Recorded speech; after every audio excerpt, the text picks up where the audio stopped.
G'day everyone, another weekly update. Gee, where do I start this week? Before I started, I was like, what do I actually have of substance? And then I started listing it all down, and I realized it was actually quite a lot. G'day folks in the chat. G'day Burton. Roll.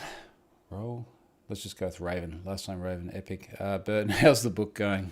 I didn't add the book to the list. I will put the book in the list. Let me go to the list. I'm going to do the sponsor first because I've got a brand new sponsor this week, and then we will go to the list. Sponsor this week is Probably. Now that's Probably with the Probely, not the usual English spelling. Tired of poor coverage and false positives with your DAST scanner. Reinvent web application security. Try Probably today. And when I have a new sponsor, I do kind of look at how good a fit they are. And are they good organizations? And I usually get it right. I have had some notable exceptions. This is not a notable exception, but I did reach out to Scott Helm, who's also had Probably as a sponsor in the past, and asked how they were and how the things that they do were. And I got very, very glowing reviews. So I think the premise that they're working on here around false positives is a very important thing, because most of the time when I've gone and spoken to organizations and we've talked about any sort of automated analysis of software, the biggest complaint I get from people is false positives. So good on Probably for very proactively tackling that problem. And of course, good on them for sponsoring me this week. Okay, now, other things. Clinton Smith, hi Troy, just grabbing a beer. Gee, beer would be nice, wouldn't it? Look at that, amazing. Okay, all right, Burton, I'll answer your question about the book. It is going slowly. The big thing that I have now achieved, I think I've done them all now, is I have written the intros and epilogues to everything, which has been a period of some months. I think there might be just one left out of the 38-ish blog posts that are going in there. The introduction to the whole thing is something that I'm still working on. I got like a first cut, and then there's an epilogue to the whole thing. And what I've got to do is I've got to read back through everything and make sure that there is continuity, because originally we weren't going to put everything chronological, and then as I was writing them, I was just like, it just doesn't make sense not to be chronological. So I reorged it, so I've got to make sure that I don't talk about something I've already said, which I haven't already said, because now we've changed the order. And also, as some of you know, there's going to be some stuff in there that is quite personal as well. And if I'm honest, I'm still finding the right tone, for want of a better word. I'm still deciding how much I want to share or possibly should share at the moment too. And I think as more time goes by, that position will make more sense. And I feel like I had a bit of an epiphany on that this week.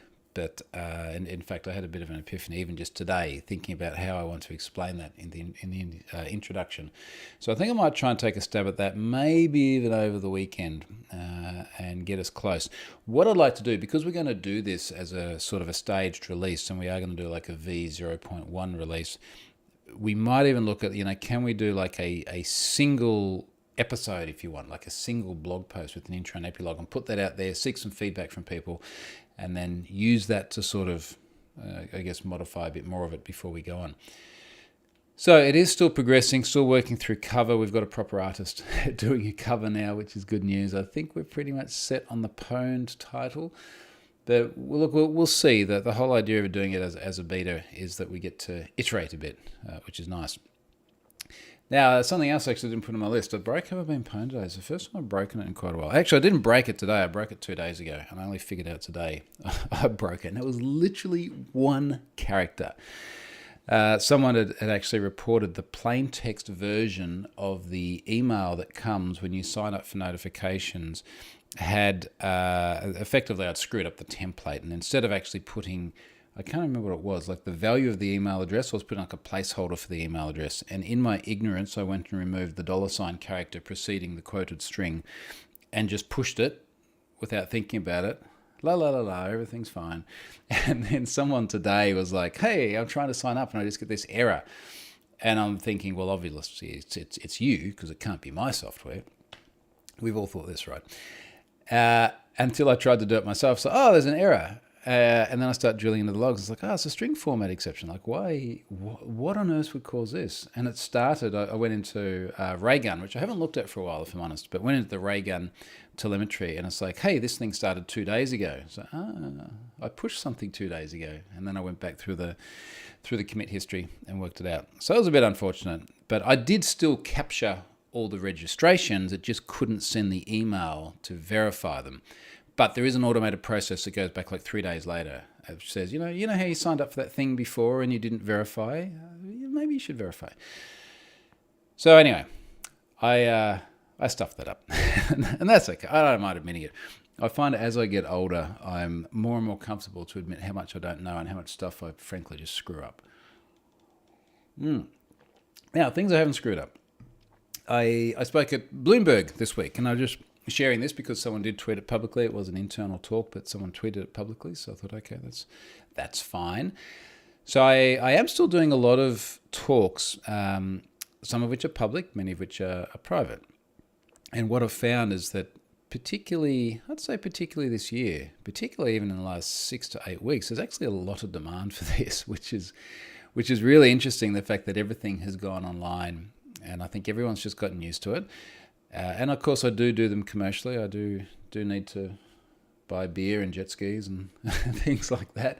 But it's nice that there is actually demand for this in an era when pretty much everything else is completely kind of changed. But the things that I would have traveled for in the past, now I sit here. I normally don't drink beer while I'm doing them because I try to have some level of professionalism.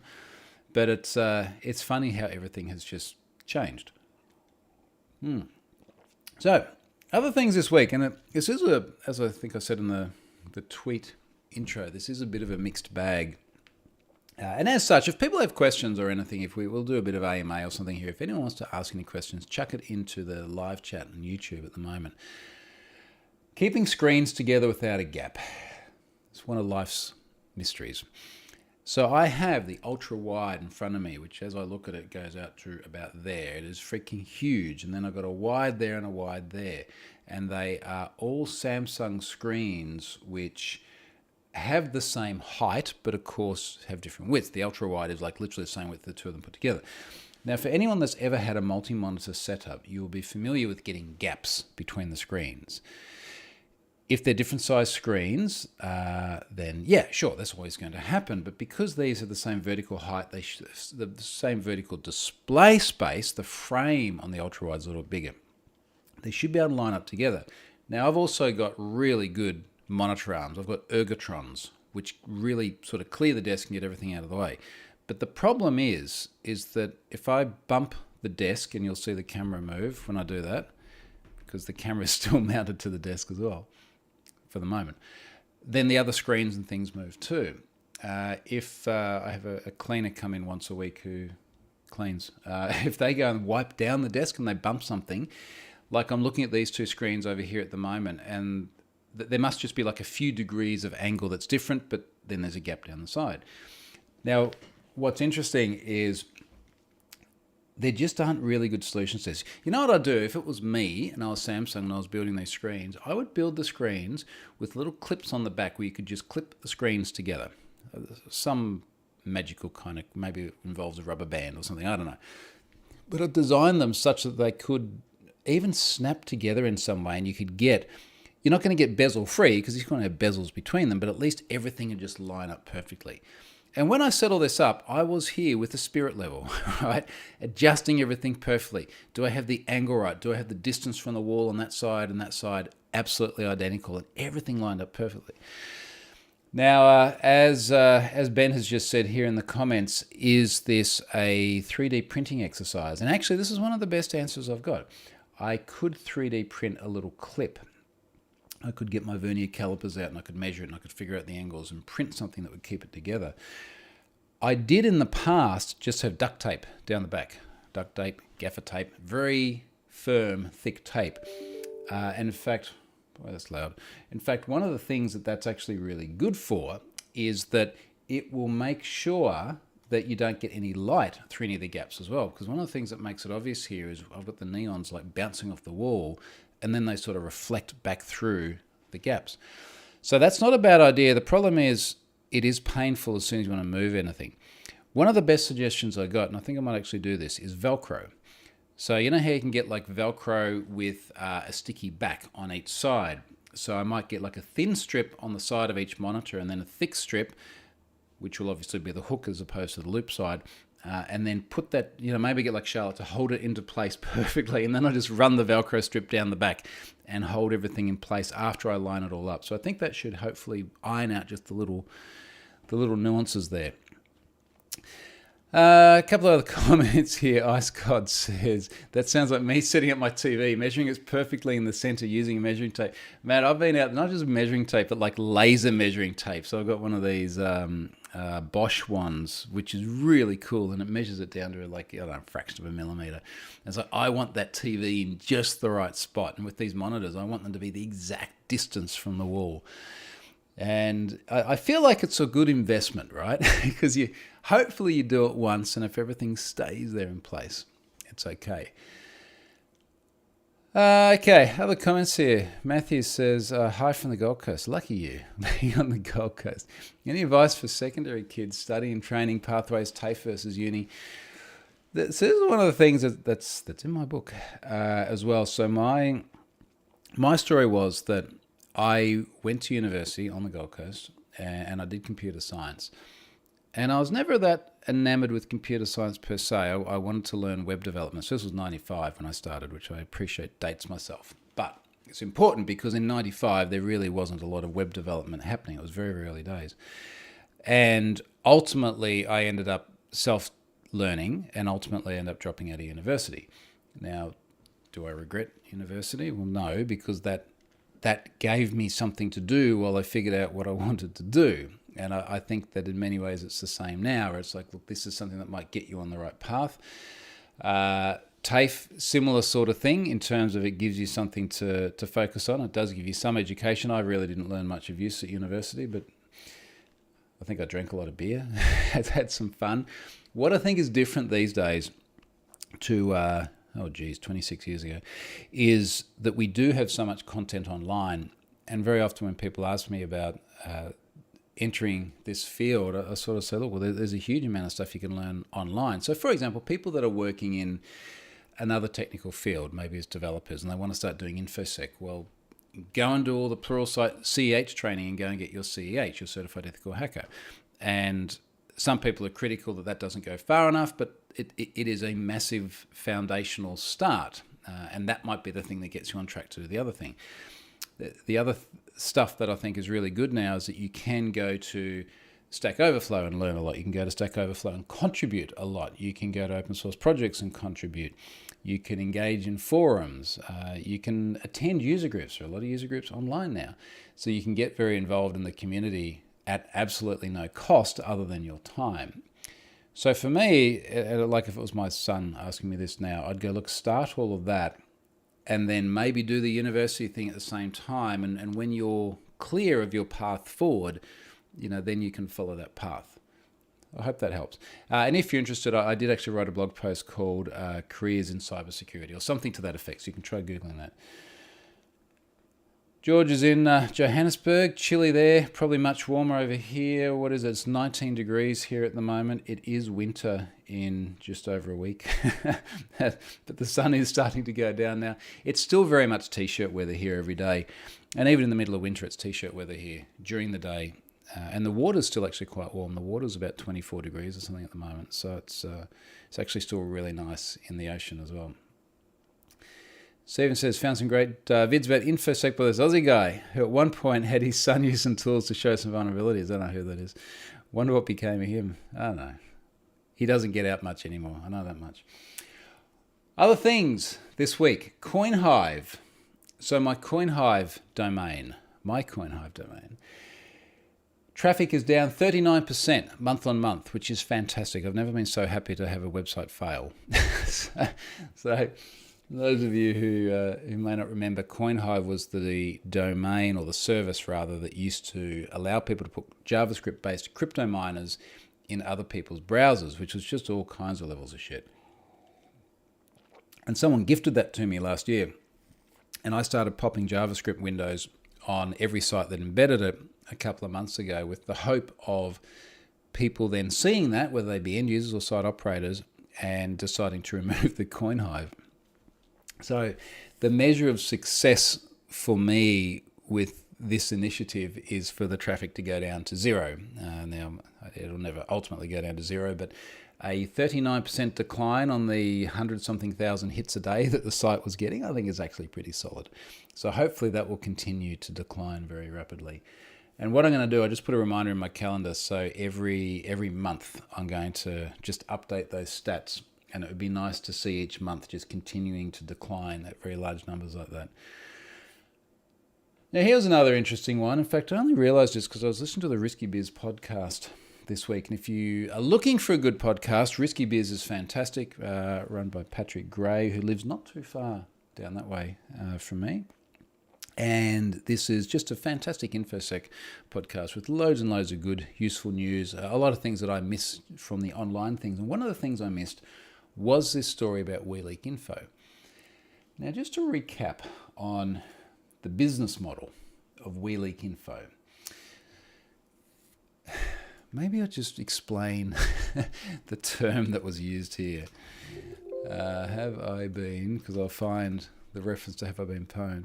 Whilst the website tried to mimic a legitimate service like Troy Hunt's Have I Been Pwned, in reality the service was heavily advertised on underground cybercrime forums, which creators claimed the service could be used by threat actors to search through people's old credentials and try to hijack other online profiles where a target might have reused passwords.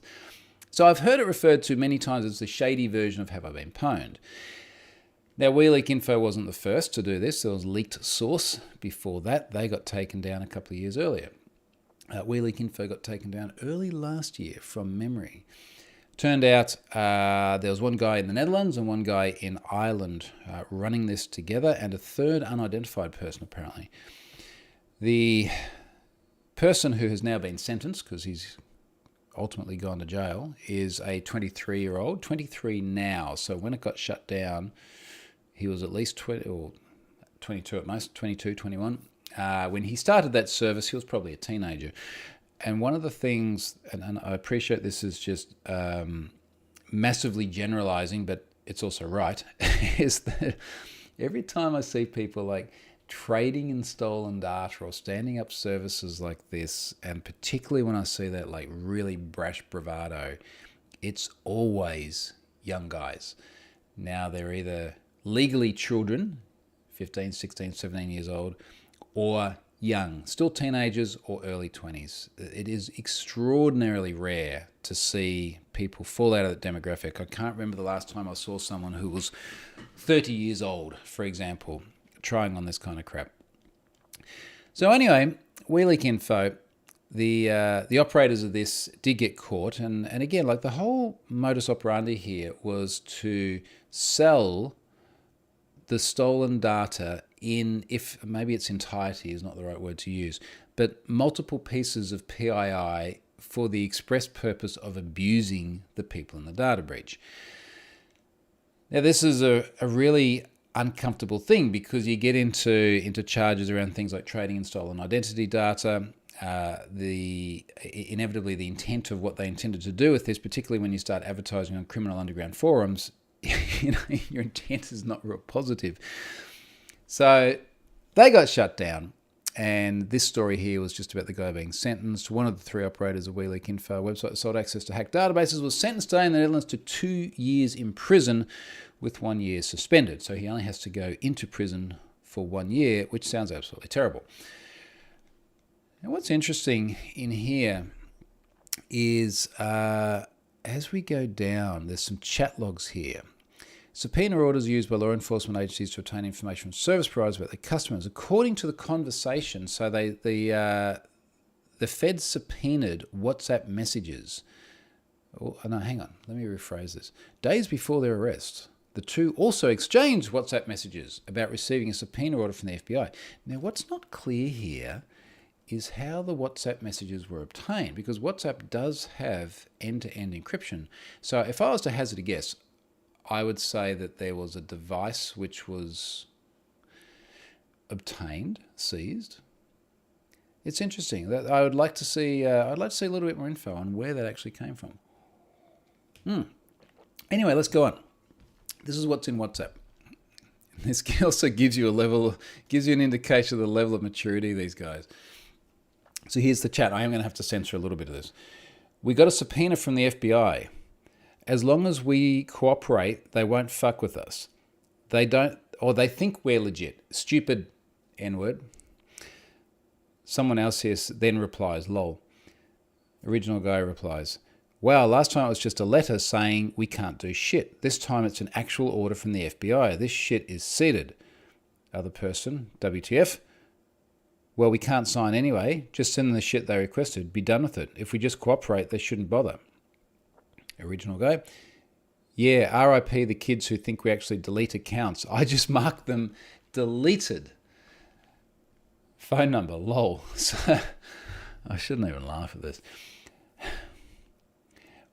There's so much to unravel here that, like, just the general maturity level of a conversation like this, again, sort of supports my earlier position about very young people who frankly just need to grow up a bit, as we all needed to at this age. We just weren't all dealing with huge amounts of data that we're selling in order to go and steal people's identities. So there's that. The other bit here around, I just mark deleted records as deleted, not actually delete them. I can't help but laugh at it, because I'm sure that this is what happens a significant number of times when you delete, I'm air quoting for the people listening to the podcast later on, delete your account from a service. So, hey, I can't log on anymore. It must be deleted. Well, yes, but when you logged on, it was just going select star from users where username equals this and password equals that and active equals yes. This is obviously not just the domain of shady operators, but also just the immaturity. And again, it brings us back to the age. The immaturity to think that getting subpoenas and just handing things over to the FBI is somehow going to indemnify them. It's very, very strange. I did find there was one person in comments after I shared this. I think it was, I don't know if, maybe troll account's not the right word. An account that likes to do a lot of trolling. It was kind of funny because they're like, yeah, but you sell this data to the government. So, no, I don't. Like every government announcement, we'll talk about the Swedish government in a moment too, every government announcement literally says the government gets free access to all of this. There are a small handful of commercial subscribers. I say that very, very often, but try not to say it often enough to be promotional, but enough to be transparent. And that does happen. And it strikes me as odd that somehow that would then be extended to be selling data to the government. And of course, as most people know, the FBI is actually providing data to Have I Been Pwned. They recently did so from data out of the Emotet botnet. And again, like the fundamental difference in goal here is the intent of the service. Now, these guys had so many indicators which indicated that intent was malicious, and all they wanted to do was monetize at the expense of those in the service, which is quite the opposite to any services that get monetized for the benefit of people in there. For example, there are identity theft companies that do pay for access to data from Have I Been Pwned. Now, that's a good thing insofar as it gets more data in front of organizations that are actually providing services for people, as opposed to just trying to screw them. We'll see how many more of these pop up. I just think it's interesting that there was leaked source, there was Wheelie Info. Tell you what, if you're thinking of starting one of these, first of all, don't. Second of all, if you do, don't put the word leak in there. Because so far, every one of these I see pop up that has the word leak, and I know there's another one as well, and I just can't remember the name of it. They get shut down. And also, don't be a dick with other people's data. All right, looking at some of the comments here. What else is happening? It's 11 degrees C in Johannesburg. Yeah, okay, we do get down to that. We get down to, I think the lowest I normally see during winter, first thing of a morning might be 6, which is chilly, but then I get up to high teens during the day. Stephen says, in seriousness, a friend at work showed you a vid, and that was, for me, a turning point as a developer to start thinking about security first. That's awesome. That's really good. And I hope it comes through, but I really enjoy what I do with security. And I think it's a really fascinating industry. And for those of you that are thinking about careers in this industry, if you're not there already, like it's massively under-resourced, and it's just growing at a huge rate. It's fascinating to look even this year at just how significant InfoSec is becoming. If we think about the situations with SolarWinds, the Hafnium stuff with Exchange, the gas pipeline the other day as well. And this is just like the big ticket front page news, nation state stuff. And we're not even halfway through the year yet, not even close.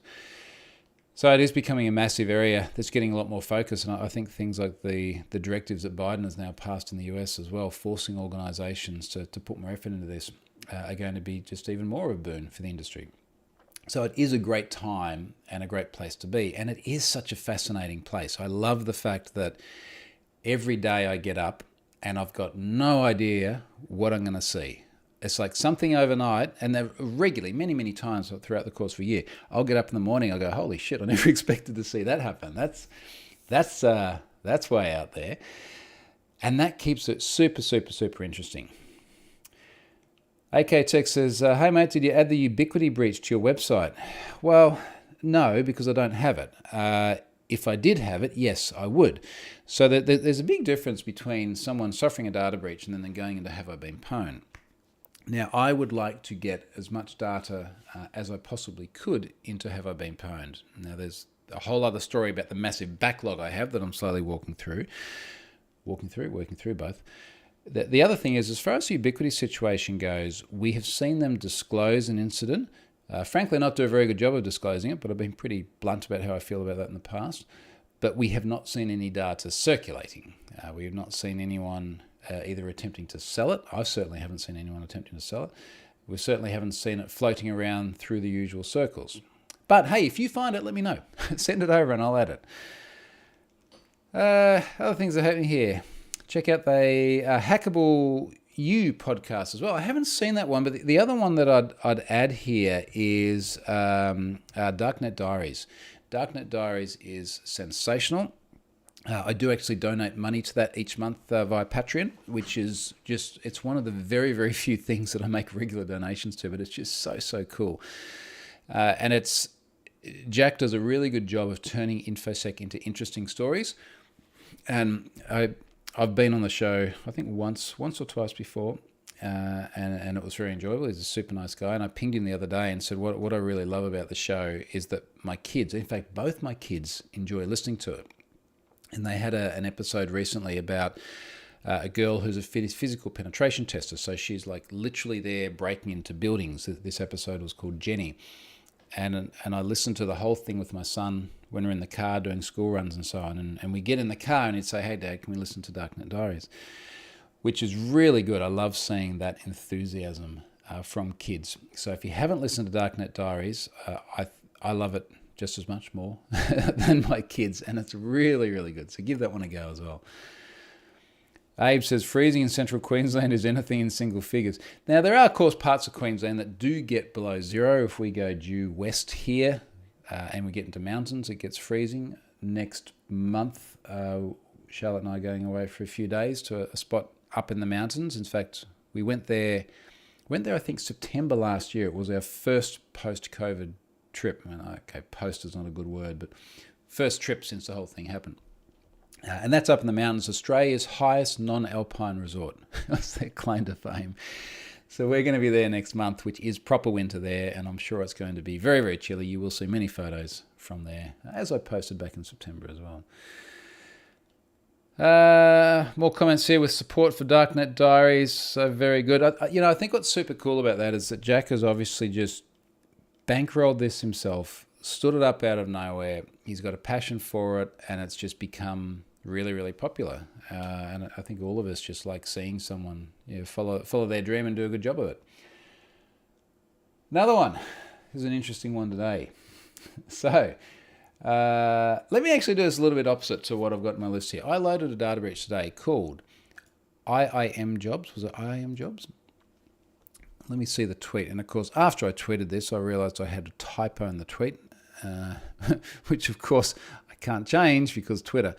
But let's find, where's that Have I Been Pwned guy? He's in here somewhere. IIM Jobs, which is an Indian job portal, had 4.1 million unique email addresses exposed in 2018. Data, and there's my typo, data included names, phone numbers, geographic location, dates of birth, job titles, job applications, cover letters, and MD5 password hashes without a salt too, incidentally. So that's not so good. There's only one thing worse than hashing your passwords with MD5 without a salt, and that's storing your passwords in plain text, which brings us to the next one. So I tweeted shortly after this, and some people might have figured out that I was in data breach processing mode. There is a website called dailyquiz.me. Now, someone has sent me data allegedly from dailyquiz.me, and there's about 8 million unique email addresses in there. And the first thing I do when someone sends me a data breach, particularly if it's a service I've just never heard of before, is I go to the website. And as soon as I go to dailyquiz.me, and you can do this at home yourself now, follow along.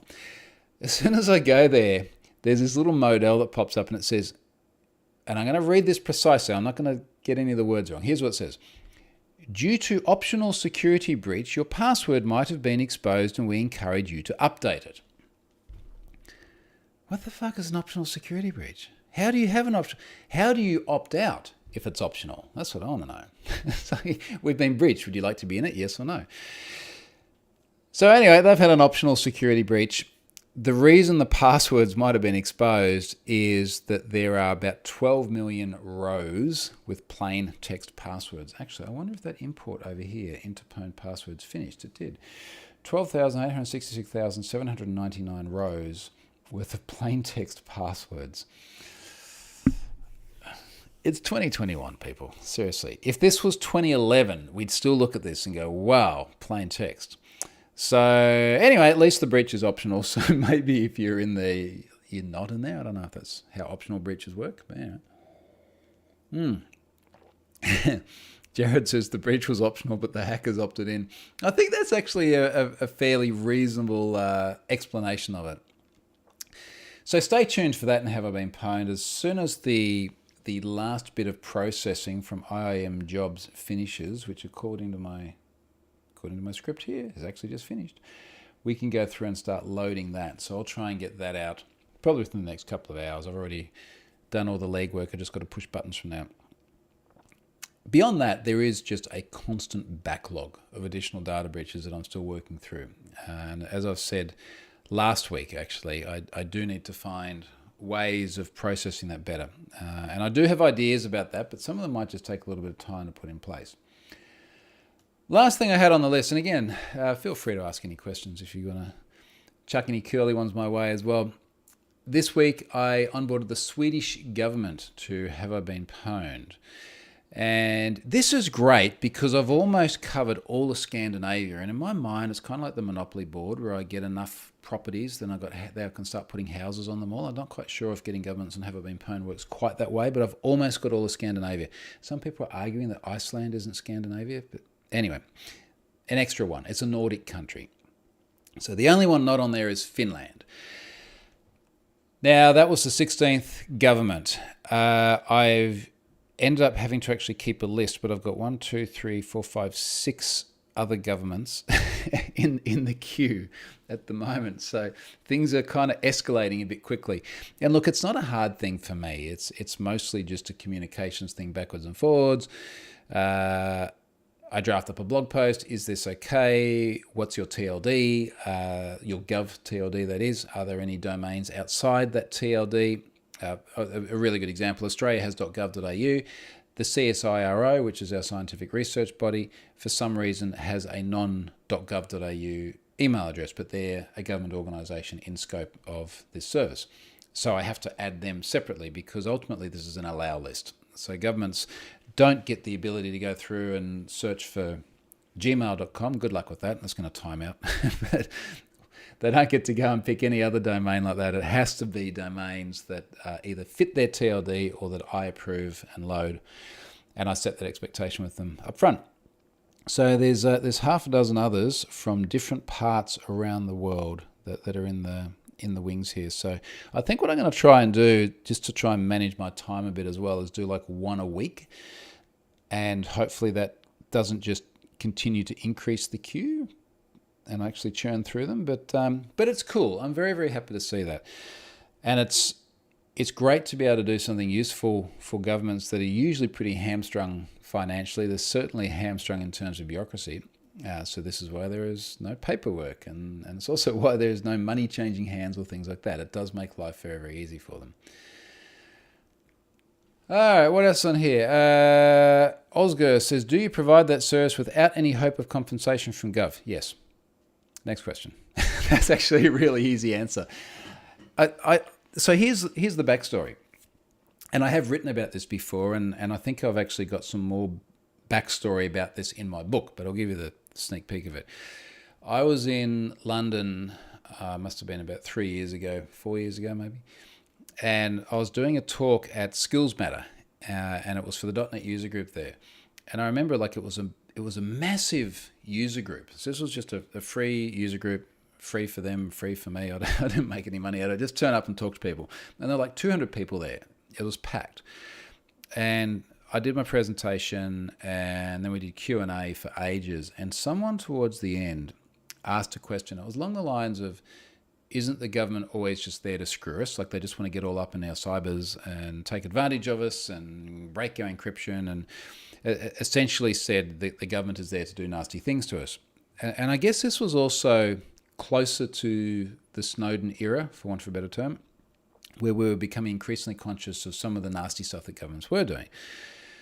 And I gave a very ingratiating response as far as my views towards government. And I said, look, in my experience, every time I've ever met someone from government or law enforcement, they have been super, super nice people, exceedingly smart, doing a very difficult job under duress, usually paid about half of what they'd get paid if they went out in private enterprise. But a lot of people are doing this because they really want to make a difference. And people in government performing these cyber roles, for want of a better term, they do make a difference. Certainly they are in positions to make a big difference, so especially compared to if you're just working in a company just trying to sell your wares. And I was very supportive of them. And afterwards, someone from the National Cybersecurity Centre in the UK came up and said, hey, look, that was really nice, thank you. We often don't get much appreciation. And in fact, in arguments I've had with people later on, where they sort of say, look, government's always screwing stuff up or trying to screw us over, I'd sort of say to them, well, what projects do you think the government has done well? What initiatives do you think have worked well? And they'll go, I don't know. I don't know any of them. It's like, yeah, well, this is kind of the point, right? Like every time they screw something up, it's going to be on the news. It's a little bit like, how many people drove safely to work today? Lots of millions. Okay, and did you read about them on the news? No. All right, how many people crashed and died? No, like a dozen. You see that in the news? Yeah. So, well, your view gets skewed.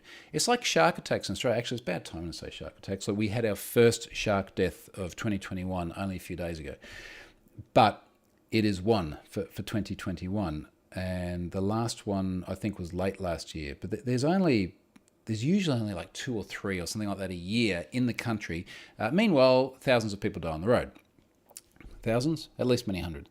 But you get what I mean. Your views get shaped by your exposure, which is very, very understandable. But we've got to recognize that the exposure is massively skewed towards the negative and it misses out on all the positive. This is the way media works.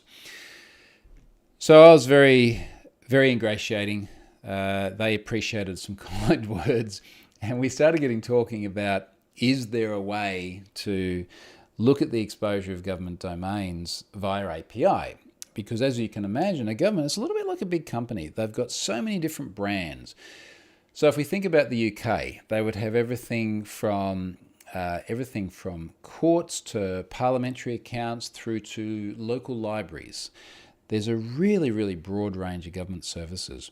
And what we actually found is I went through Have I Been Pwned, and I looked at who had already done domain searches for .gov.uk TLDs and was actively monitoring those domains. And let's just say it was a very healthy double-figure number. Might have even been triple figure. Let's just say lots.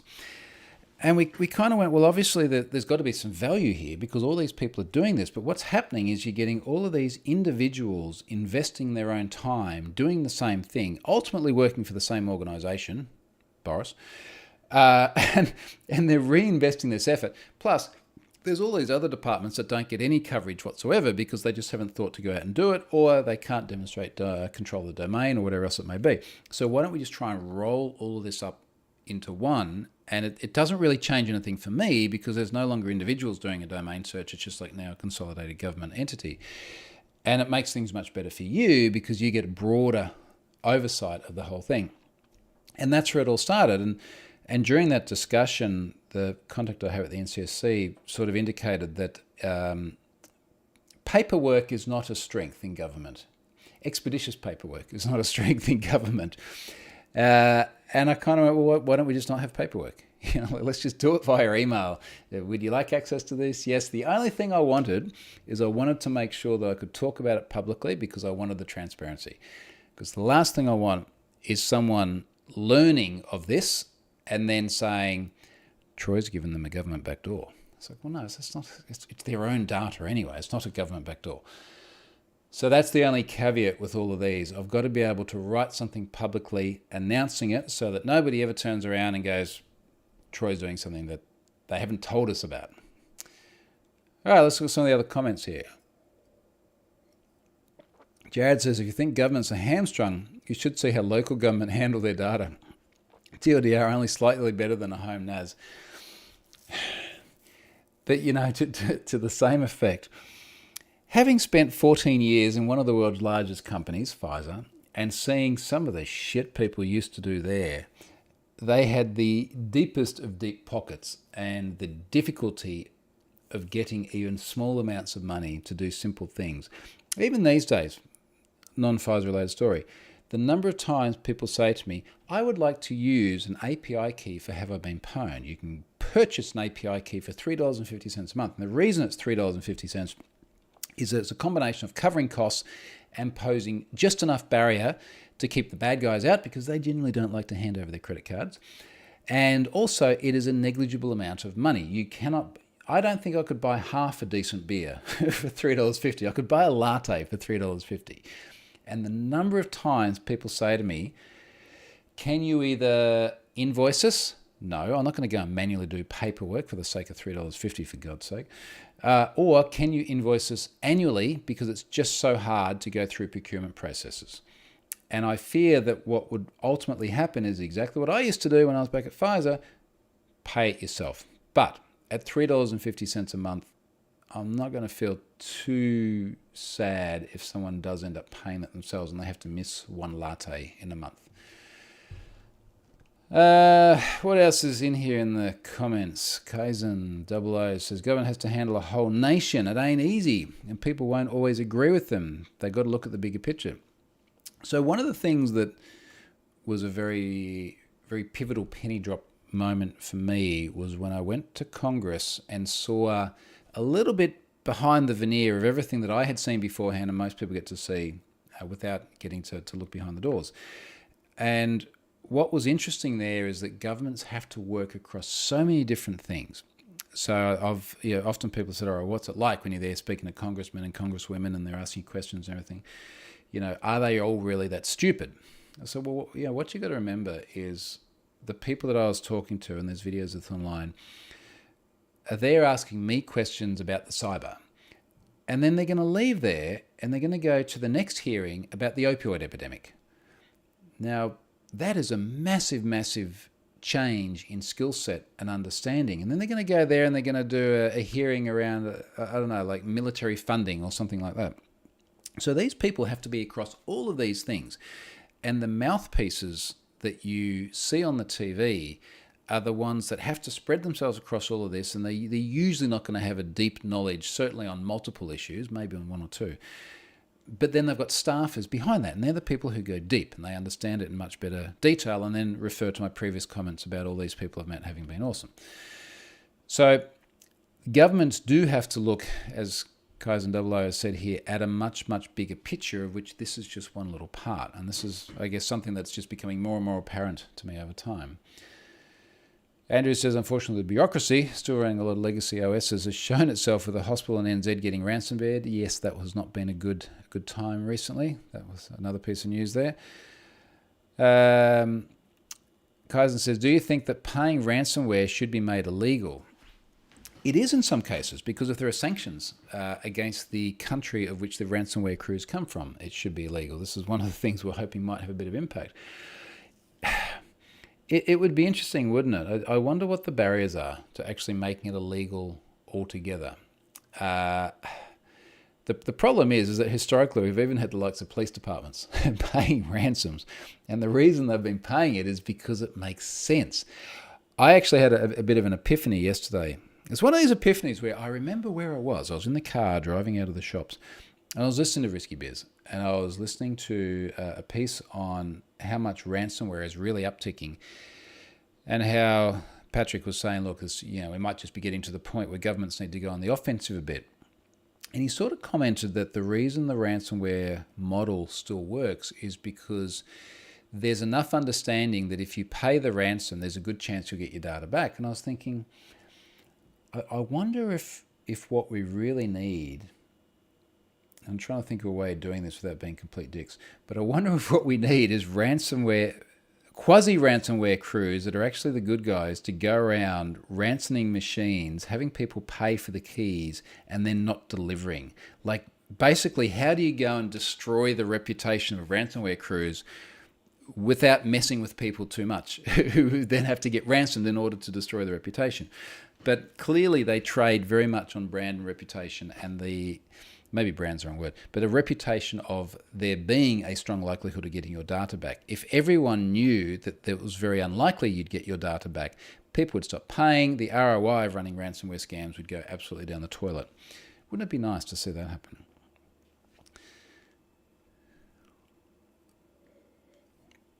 Osgar said, what would you think if you see a legit competitor have been pwned? I think it's cool. And in fact, in many ways, there are many legit competitors to have been pwned. I'll give you a really good example of this. There are many competitors, let's not even say competitors, because it's not like I'm losing out on business for this, but there are other services out there, other companies that will check your passwords to see if you have used a password that's been in another data breach. Google does this, Apple does this, I think Microsoft does this. And very often I have people pop up and they say, hey, is Apple using your thing? Because Apple's telling me my password's been seen somewhere else before. And there's an easy answer to it. I don't know. Maybe. The whole design of Pwned passwords in particular is to be anonymously accessible, to make sure that you can either just download all the data yourself, in which case I've got no idea what happens to it, or you use the K-anonymity API, and I've got basically no idea who's using it. All I can see is volumes. So in that regard, and in fact, I think back probably about a year and a half ago, maybe a year ago, Google launched their password checker. And in fact, people from Google did reach out and we had conversations together. And we bounced around different ideas. And after they launched it, I'm pretty sure I tweeted and said, good on Google. Like they are in a position to reach more people than what I can, even though Pwned passwords has hit nearly 1 billion times a month now. They are in a very strong position because they've got such a massive footprint by virtue of Chrome. So, okay, call them competitors because they do the same thing, but it doesn't cost me anything that they do the same thing, and ultimately it only moves us forward in the right direction, so why wouldn't I be happy about that? And this is probably one of the big observations of this whole thing. What makes Have I Been Pwned so different is that because it is not driven by commercial incentive, I can do what I think is right as opposed to what I think is profitable. And that's why Have I Been Pwned is successful. Honestly, that is absolutely the heart of it. Now, George says, you'd be able to see IP subnets though, wouldn't you? If I was to track it, I could see IP addresses that are making requests into Pwned passwords, and I could make some assumptions about who might be requesting it, but the problem is a lot of the inbound IP addresses would inevitably be like AWS IP addresses. Like, well, that narrows it down, doesn't it? But you're right, I could say IP addresses. I don't log them or store them anywhere other than in transient logs. I think Cloudflare keeps their enterprise logs for like an hour or something like that, and then they roll. And of course, even if I could, then I'm only seeing hash prefixes, and I can't really do anything with those anyway. All I can do is discern volumes. The only other thing that gets me at all close to that is I can go into Cloudflare and look at requests distributed by geography. Matthias says insurance companies here have stopped paying ransom fees here. So there's one signal. Yeah, but then in other areas they do pay do pay insurances. And of course it's a competitive market. So businesses are shopping around for insurance and they see all the news about ransomware. They're like, oh, we would like some ransomware coverage, please. So look, I think that's pretty much covered it. I am on track to be able to talk about something really, really big and really, really cool next week that has taken a huge amount of coordination and a lot of time. And I really hope that that does actually happen. And that is something that I can talk about in this update, which would be in the morning my time next week. So that's going to be, I don't know, like let's say 10 hours-ish before this time. So hopefully I can keep that promise and talk about it then, because I don't know if it's going to come to fruition. I won't say any more about it, but that's going to be really cool, and I'm really looking forward to being able to talk about that in a week from now. So thanks very much for watching. Have yourselves an awesome weekend or an awesome Friday if that's where you are in your day, and I'll catch you in a week. See you, folks.